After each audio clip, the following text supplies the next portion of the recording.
India गठबंधन का मुख्य लक्ष्य 2024 में आदरणीय नरेंद्र मोदी की सरकार को अपदस्थ करना और सीधा मुकाबला हो।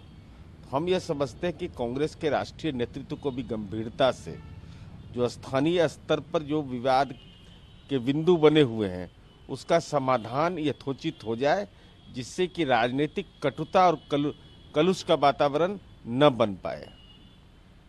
पंजाब के एक प्रेसिडेंट कांग्रेस के हैं अमरिंदर सिंह। उन्होंने कहा है कि उनको एआईसीसी ने पूरी 13 सीट पर लड़ने के लिए तैयारी करने को कहा है। सीट शेयरिंग को लेकर ऐसी कोई बात पंजाब में नहीं हुई है।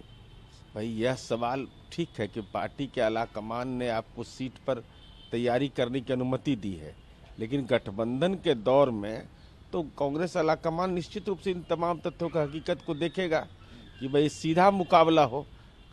तैयारी तो सब पार्टी सब सीट पर करता है, लेकिन अंतिम निष्कर्ष तो गठबंधन की राजनीति का है।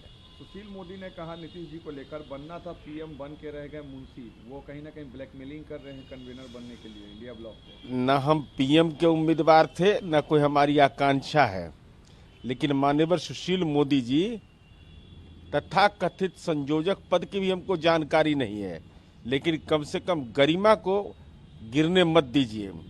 इतिहास इस बात का गवाह है कि माननीय अटल बिहारी वाजपेयी, जिनका पूरा देश सम्मान करता है, माननीय जॉर्ज फर्नांडिस को संयोजक बनाया गया था, मुंशी थे।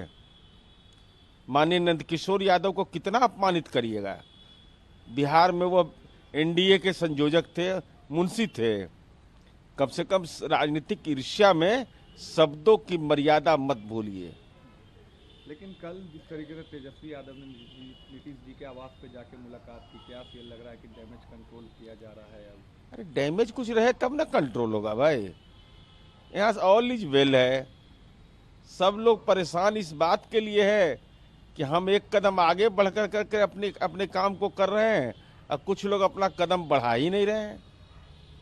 आज तेजस्वी यादव को ईडी के सामने पेश होना था, लेकिन आज भी वो पेश नहीं हो रहे हैं। कहा जा रहा है कि इंडिया ब्लॉक के नेता जो है वो कहीं ना कहीं ईडी का अब बहिष्कार कर नहीं, बहिष्कार का सवाल नहीं है। ईडी जैसी संवैधानिक संस्थाओं का जो दुरुपयोग हुआ है, जिसके साक्षात उदाहरण हेमंत बिश्व शर्मा, अजित पवार जैसे लोग हैं, तो यह सवाल राजनीति के गलियारे में जरूर चर्चा का विषय है, आम लोगों के बीच चर्चा का विषय है कि सुविधा के अनुसार ईडी का इस्तेमाल नहीं होना चाहिए, सीबीआई का इस्तेमाल नहीं होना चाहिए।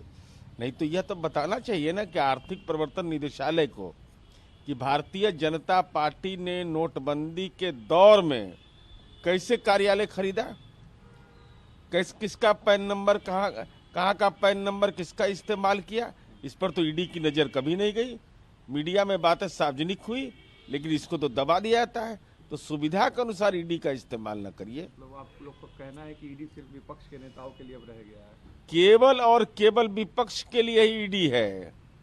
बाकी तो वहां पर बाबा रामदेव का वॉशिंग पाउडर मशीन लगा हुआ है, जाइए उसमें धुलिए, एकदम वाटर प्रूफ होकर के कहिए गंगा मैया ने बुलाया है।